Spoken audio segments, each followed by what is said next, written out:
Je me présente, je m'appelle Henri, j'aimerais bien réussir mon entretien, et pour cela j'ai besoin d'une bonne préparation. Premièrement, la préparation. Cette phase est essentielle et compte pour 50% à la réussite de l'entretien avec son client. Cette préparation permet de définir la stratégie de l'entretien. Différents cas de figure. Premier cas de figure, lors d'un premier entretien avec un prospect, cela permet au commercial de se remémorer le contexte de la prise de rendez-vous et le sujet de l'entretien. Cela doit permettre de resituer l'entreprise sur son marché, son chiffre d'affaires, son effectif et son potentiel. Il est important de redéfinir qui est son interlocuteur. Est-il décisionnaire ou non? Deuxième cas de figure, lors d'un second entretien avec un prospect ou un client, cette phase doit permettre de se remémorer le sujet du rendez-vous et au commercial de se rappeler le précédent échange et les précédents engagements. Si nécessaire, il est important de faire le point sur ses engagements pris précédemment. Dans les deux cas, cette phase permet de définir le but de sa visite et fixer ses objectifs principaux et secondaires. Cette étape permet également de faire le point sur d'éventuelles questions et informations manquantes nécessaires à la vente. Dans cette phase de préparation, le commercial devra définir sa marge de négociation possible et pour cela connaître le potentiel de la société. Le commercial devra établir quels sont ses délais, mais également quand il serait possible pour lui de reprogrammer un nouveau rendez-vous. À la fin de cette préparation, le commercial devra être capable de répondre à ces questions. Quoi, qui, où, quand, comment, combien et pourquoi. Alors je vais vous parler de la prise de contact. Donc la prise de contact, c'est la première étape en direct avec le client. Euh, donc c'est la première fois qu'il nous voit. Donc cette étape, elle sert à créer un climat favorable en s'appuyant sur les connaissances qu'on a acquises lors de la préparation, qui est donc à l'étape précédente. Donc il y a une règle importante pour la prise de contact, c'est la règle des 80. Donc les 20 premiers pas, les 20 premiers centimètres, les 20 premières secondes et les 20 premiers mots. Donc les 20 premiers pas, c'est le ressenti du client, hein. Il faut avoir une attitude sûre, paraître bien. Les 20 premiers centimètres, donc c'est les 20 centimètres qui nous séparent de notre interlocuteur. Il faut sourire, regarder dans les yeux, avoir un regard franc. Les 20 premières secondes, donc c'est là que tout se joue. Le ressenti du client, les a priori qu'il aura sur nous se jouent dans les 20 premières secondes. Et les 20 premiers mots, donc il faut faire une phrase de présentation courte. Donc il faut être à l'aise et disponible, il faut être capable de se mettre en confiance, de sécuriser la relation avec le client, de saluer évidemment, et d'utiliser des formules de politesse.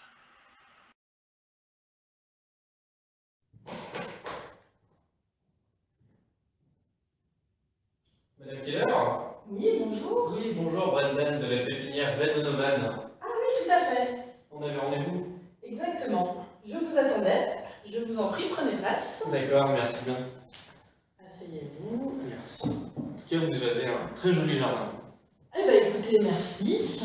On y travaille pas mal. Vous qui êtes dans les fleurs, en tout cas, ça se ressent quand on arrive chez vous, hein. Ah bah, écoutez, c'est très gentil. Merci beaucoup.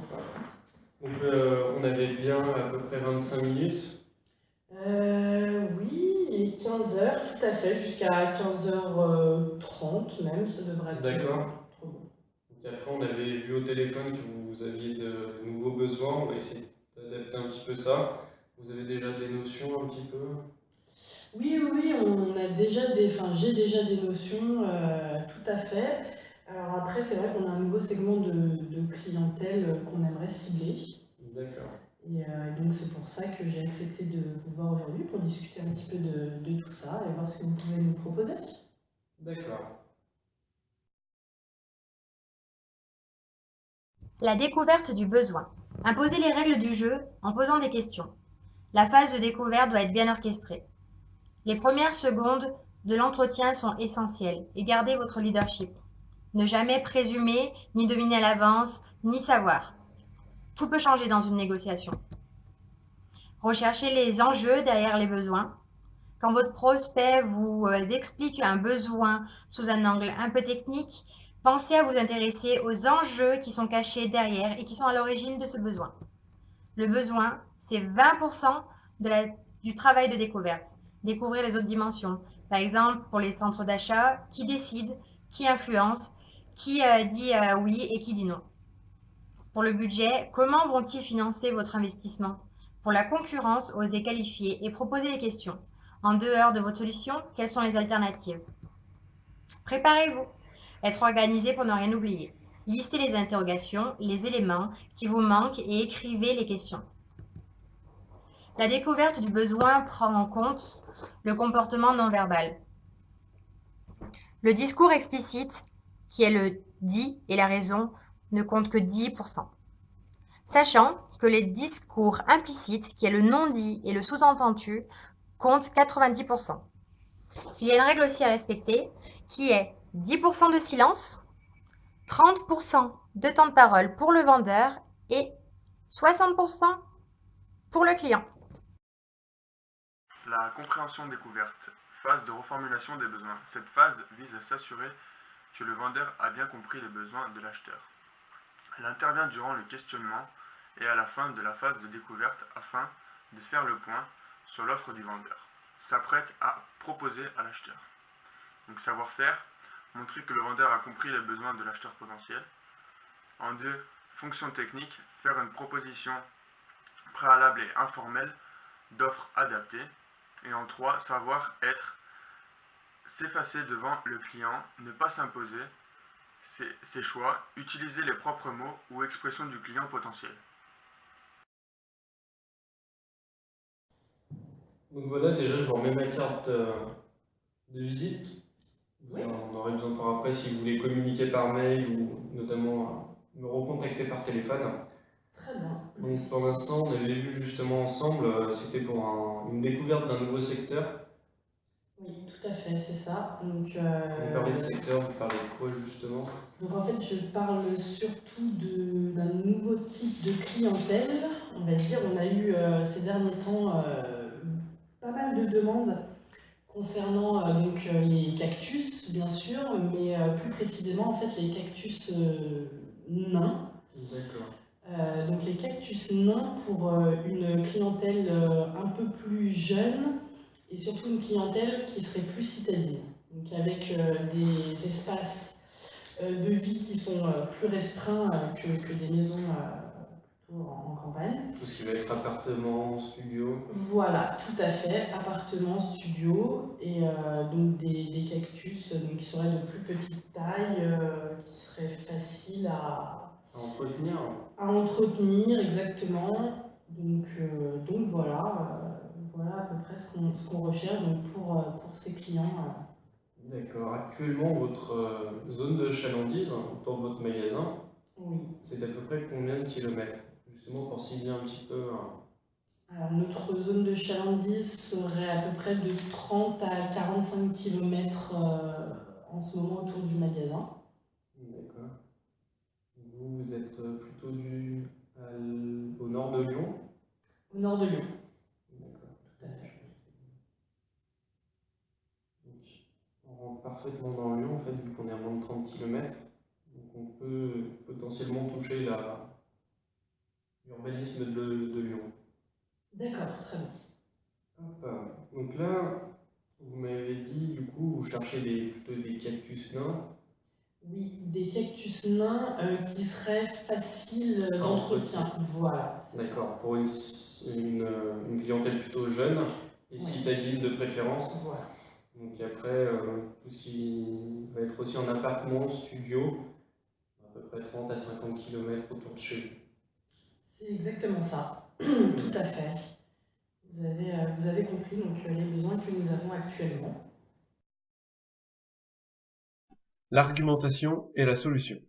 L'argumentation, qui découle de la découverte des besoins du client, est la manière de transformer les caractéristiques de son produit en bénéfices pour le client. Dans cette étape, il est important de personnaliser son offre et de projeter son client dans le futur avec notre solution. Imager sa solution est essentiel pour créer chez son client l'envie de franchir le pas. La méthodologie est simple et s'appelle CAP, caractéristiques, avantages, preuves. Premièrement, choisir une caractéristique du produit en fonction de la motivation personnelle ou professionnelle de son client.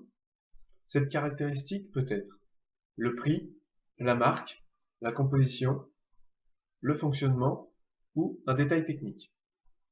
Ensuite, définir un avantage pour son client dans lequel il pourra se projeter facilement. Grâce à cette solution, vous bénéficierez de, vous aurez la possibilité de. Enfin, lui apporter les preuves de ses arguments. Nos clients témoignent de, voici les chiffres de vente de nos clients.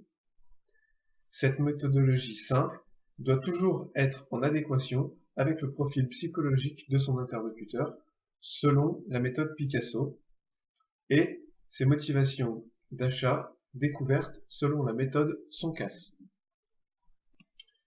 Les arguments avancés lors de l'entretien peuvent être rationnels ou affectifs et selon différents niveaux, que ce soit au niveau du produit, fiabilité ou gain technologique, au niveau de l'entreprise, service après-vente ou réputation, et au niveau du vendeur, compétences ou relationnel. Selon les différents profils psychologiques, il est nécessaire de faire correspondre un argument relationnel ou affectif. L'argumentation se distingue selon deux formes d'influence exercée sur son client. Une influence orale, la manière de s'exprimer, le débit de parole, le regard et les intonations. Une influence de langage, le choix des mots, le temps du présent, la répétition de certains mots comme slogan et l'utilisation de mots de liaison, donc, enfin, en conséquence. À la fin de son argumentation, s'assurer que son message est bien passé. Pour cela, l'argumentation doit être courte et doit avoir un point de départ et un point d'arrivée. Une bonne argumentation doit être verbale, visuelle et si possible tactile. L'homme retient 70% de ce qu'on lui dit et montre et qui le concerne, et 90% lorsque celui-ci peut mettre en pratique.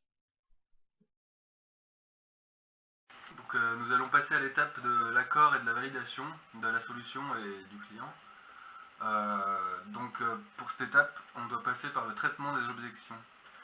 Donc ça suppose de les avoir anticipées en fonction du produit ou du service vendu et de la fiche prospect avec toutes les informations sur le prospect dont le vendeur dispose.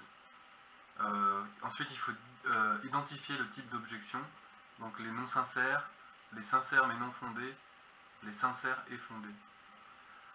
Donc il faut répondre à ces objections avec des méthodes appropriées.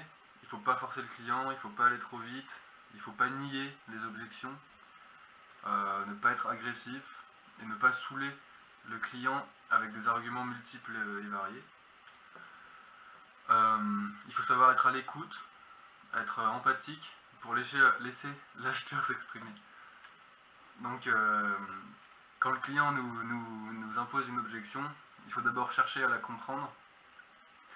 Par exemple, pourquoi le client trouve le prix trop élevé. Par exemple, si on est trop cher par rapport à la concurrence, trop cher en raison d'un problème de trésorerie, trop cher à cause d'un budget, afin de pouvoir proposer une solution de financement adaptée. Il faut expliquer et justifier le prix. Donc il y a de nombreuses techniques de justification, la qualité, les délais, les services en plus. Et enfin, il faut accepter de faire des concessions avec ou sans contrepartie de la part du client. Donc il ne faut pas rentrer dans la spirale des remises, c'est-à-dire tenter pour l'acheteur d'obtenir une contrepartie à une éventuelle remise présentée comme exceptionnelle, jouer par exemple sur les délais de paiement, les quantités commandées, etc. Pour justifier le prix, il existe de nombreuses techniques, comme la technique de positionnement. Donc on affirme le positionnement haut de gamme du produit, ce qui justifie son prix. Ensuite on a la technique d'addition, donc qui consiste à additionner tous les avantages pour justifier le prix. Par exemple une garantie de 2 ans ou des choses comme ça. La méthode de la soustraction, Donc on montre ce que le client perd en n'achetant pas le produit, donc c'est un peu l'inverse. Par exemple sur un salon, on peut dire que la semaine prochaine, vous ne bénéficiez plus des prix salon. La technique de la division, donc on divise le prix du produit par sa durée d'utilisation. C'est un gage de qualité. La technique de la multiplication, donc il faut multiplier les avantages du produit par sa durée d'utilisation. Par exemple, avec ce modèle, vous économisez 1 litre au 100, soit 1200 litres sur 3 ans. Et enfin, la méthode de la relativité. Donc on relativise les avantages de la concurrence, on se place au-dessus. C'est la seule machine entièrement automatique sur le marché, par exemple. Voilà. Donc justement, après ce qu'on vient de voir, les Cactus nains, une clientèle plus jeune et citadine, donc on l'avait déjà bien défini par mail, ça vient de se concrétiser ici. Donc j'avais anticipé, je vous ai ramené 2-3 variétés justement de ce que vous recherchiez à la base. Ah oui, c'est une très bonne idée. Donc, voilà, Très bonne idée. des cactus nains. Donc je vous en ai ramené trois sortes, justement qui correspondent un petit peu près à ce que vous recherchez, il me semble. D'un premier œil, ça vous paraît comment justement? Eh bien écoutez, c'est exactement ce qu'on recherche. Hein, En termes de gabarit, on reste oui. en termes de design notamment, plusieurs formes. On en a Plusieurs d'autres aussi. formes, plusieurs variétés. Non, ça me paraît... Alors j'en ai cité une dizaine que je vous ai mis dans le catalogue ici, D'accord. qui vont vous permettre aussi de voir d'autres exemples. Donc notamment, pour commencer, celui-là, c'est le Sergio Ronardo, toujours grand, majestueux. On n'a pas besoin de beaucoup l'arroser, seulement une fois par mois, comme notamment les 10 autres que je vous ai notés.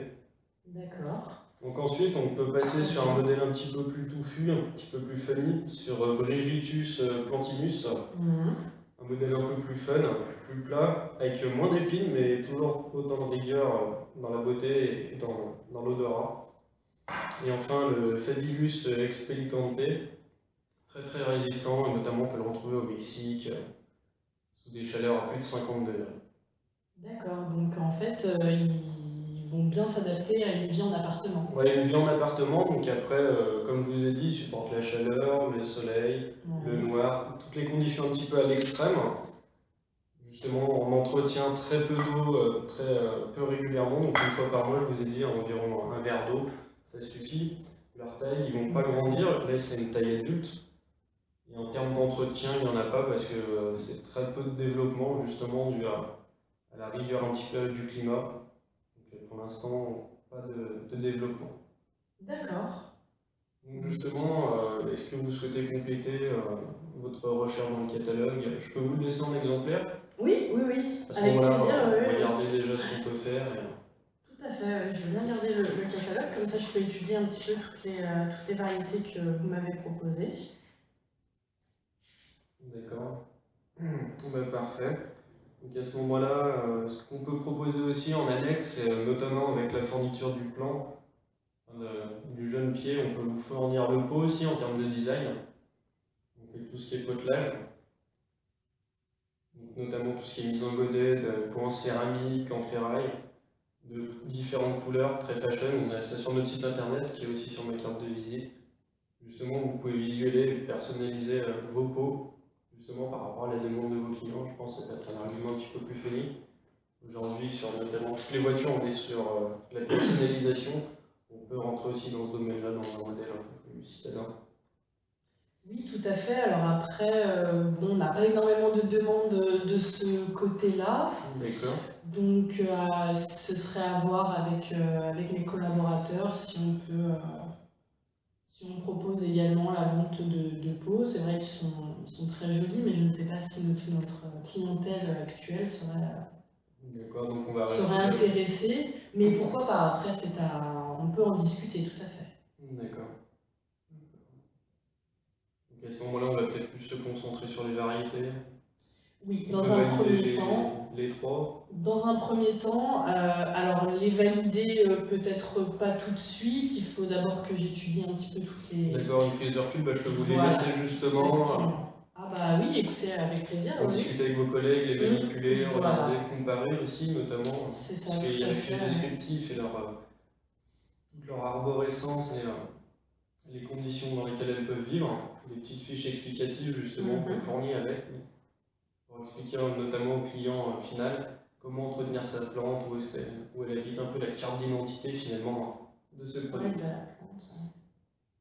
D'accord, très bien. Eh bien, écoutez, tout ça me semble parfait. Je garde votre catalogue Ouais, et vos échantillons. d'accord, donc après vous m'appelez dès que vous en avez plus au prochain rendez-vous. Oui, tout à fait. Au prochain rendez-vous, je vous les remettrai. D'accord.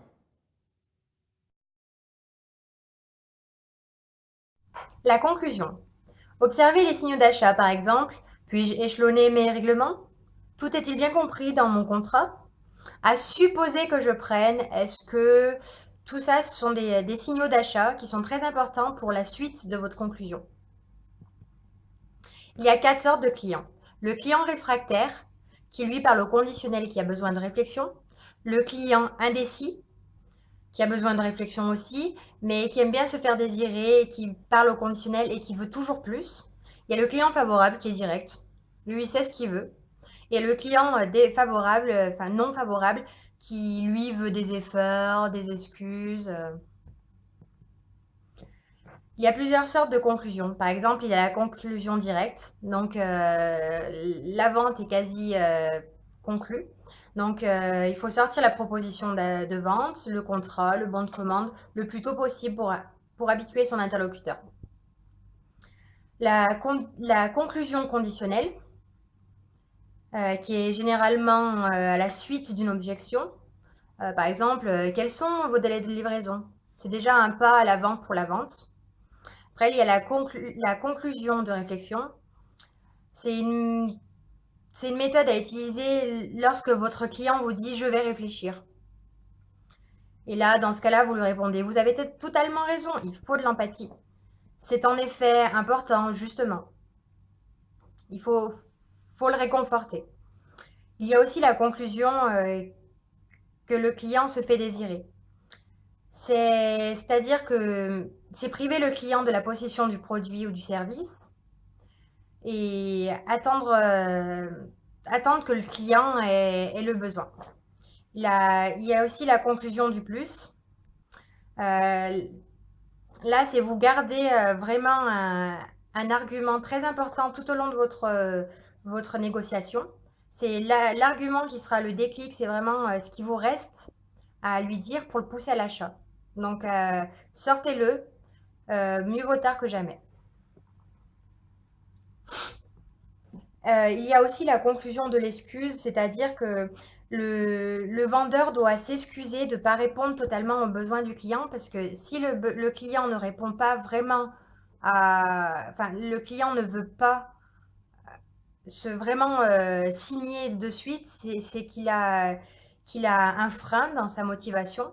Et donc, essayez de le caresser dans le sens du poil en lui disant je suis désolée, je pensais que notre solution pouvait répondre à vos besoins. Comment dire plus crûment, passer de la crème. Il y a aussi la conclusion de l'effort, qui est surtout dans les ventes à long terme. C'est-à-dire faire un effort du côté prospect comme du côté client. Et pour la fin, alors si la vente a été conclue, ne criez pas victoire devant le client parce qu'il va croire qu'il aura perdu, il va penser avoir subi une défaite.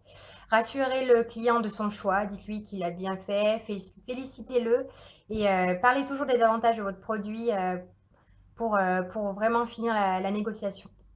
Et assurez-lui bien de ce que vous lui avez avancé, c'est-à-dire vos disponibilités dans le futur et respectez vraiment vos engagements. Après, il y a les conclusions des ventes qui n'ont pas été conclues. Par exemple, le non absolu. Il ne faut pas se retourner directement, il faut quand même remercier le client d'avoir passé du temps avec vous, de vous avoir écouté. Ça peut toujours déboucher une vente future, pas forcément sur les mois qui arrivent, mais peut-être dans l'année qui suit ou plus tard. Il y a le non hésitant aussi, par exemple, c'est essayer une dernière tentative. Euh, Dites-lui qu'il pourra faire affaire avec lui plus tard, que voilà. Et il y a la vente sur le long terme, c'est-à-dire se fixer une autre échéance, car ça peut être un produit qui est très cher et qui a besoin de réflexion pour les investissements. La confortation. Parler d'autre chose et valider l'intérêt de l'entretien de vente. La prise de congé et l'après-négociation. Prise de congé. Savoir-faire. Rappeler les étapes qui suivront l'entretien. Fonction technique. Amener le client à confirmer son choix. Le conforter dans son choix. Ne pas être impatient. Savoir-être. Adopter une attitude souple mais ferme. L'après-négociation. Consolider et pérenniser la relation. Fonction technique. Tenir les engagements, répondre aux réclamations, fidéliser les clients, les relancer sur les nouveautés de l'entreprise, savoir-être, créer une relation personnelle, de confiance et de réciproque. Donc pour l'instant, regardons en termes de variété, on peut valider ces trois-ci. Les trois, je ne pense pas. Alors après, donc, je trouve cette variété assez intéressante, D'accord. très sympathique. Je pense qu'elle plaira beaucoup à nos clients. C'est le Plegitus blantus. Exactement, tout à fait. Et le Sergio Renardo également me plaît beaucoup. D'accord. Celui-ci, par contre, je pense pas qu'il corresponde vraiment à notre clientèle. D'accord, c'est plus en termes de forme, en termes de feuillage.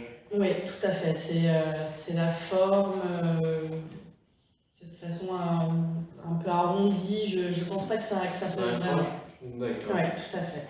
Donc à ce moment-là, ce qu'on peut faire, c'est une autre formule de 3, on garde ces deux-là, Oui. et on peut en choisir un autre, notamment dans le catalogue. Et voilà, exactement. Je me pencherai donc sur les variétés qui sont sélectionnées dans le catalogue. On peut déjà en valider deux, c'est déjà pas mal. Le Sergio Renardo et le Plegitus blantus. D'accord. En termes de prix, du coup, on est sur à peu près une dizaine d'euros. Une dizaine d'euros Pièce. Tout dépend des quantités après, mais Ah oui, d'accord, parce que nous, on serait peut-être plus parti sur des cactus à 4-5 euros maximum pièce. D'accord. À ce moment-là, moi je peux faire un effort sur les deux. Oui. On peut trouver un terrain d'entente aux alentours des 6-7 euros. En contrepartie, la livraison est comprise dans le prix. La livraison est comprise dans le prix. La livraison est comprise. D'accord. Et si durant la livraison, un des pieds, pendant que vous inspectez, vous décidez de le refuser, on le reprend et on vous en ramène un autre, conforme à ce que vous demandez. On a tout un service derrière, justement, de logistique qui peut être mis à votre disposition. Donc, des rotations, des transports réguliers, journaliers. Oui. Justement, aux horaires adaptés. Donc après, avec les quantités que vous voulez, on peut justement voir ça, peut-être voir ça aussi avec vos collègues. Oui, tout à fait. Il faut que je vois ça avec mes collaborateurs pour tout ce qui est quantité. C'est vrai que prix, on s'était mis d'accord ensemble sur pas dépasser 5 euros pièce. Si pour 6-7 euros pièce, je peux avoir la livraison comprise dedans, ça me paraît raisonnable. Mais c'est vrai que sur la quantité, il va falloir qu'on en discute. Parce que au début, on partirait peut-être sur des plus petites quantités pour tester ça sur notre nouvelle cible. D'accord, donc une offre conventionnelle en termes de lancement. Voilà, tout à fait. Et puis ensuite, si vraiment ça marche et que les clients accrochent, partir après, pourquoi pas sur des volumes plus importants. D'accord, justement, en termes de lancement, on a un support marketing, un pôle marketing qui est dédié à ça. Justement, pour si vous avez besoin de communication, de lancement de produits, animation de point de vente. Et affichage aussi, on peut vous le mettre à disposition et personnaliser ça avec vous. D'accord. Ah oui, ça, c'est un service aussi qu'on propose. Tout à fait, parce que nous, on n'a pas ce genre de service au sein de nos entreprises. Hein, on n'est pas une Ça peut être un plus pour Donc vous. ça peut être un plus, tout à fait, ouais, ça peut être très intéressant. D'accord. Donc, pour l'instant, à ce moment-là, on reste sur le support marketing en termes de lancement et notre promotionnel, puis on reverra ensemble les variétés un peu plus tard, parce que je vois que le temps va commencer à Oui, tout à fait. être un peu dépassé. Donc, ce qu'on peut faire, moi, vous avez mes coordonnées. J'ai vos coordonnées, j'ai votre carte de visite, j'ai le catalogue. Vous me reproposez un rendez-vous par mail Oui. ou par téléphone. À ce moment-là, moi, je vous répondrai aussitôt pour vous dire mes disponibilités. Et puis, on s'arrangera sur les points avec vos collègues. Voilà, écoutez, tout à Ça vous fait. va comme ça, Je fais un point avec les collaborateurs et puis ensuite je vous recontacte pour un second rendez-vous D'accord. et voir le reste des modalités. Ok. Eh ben, c'est parfait pour moi. Je vous remercie, mademoiselle Keller. Mais écoutez, c'est moi. Assalamu Merci alaikum. beaucoup.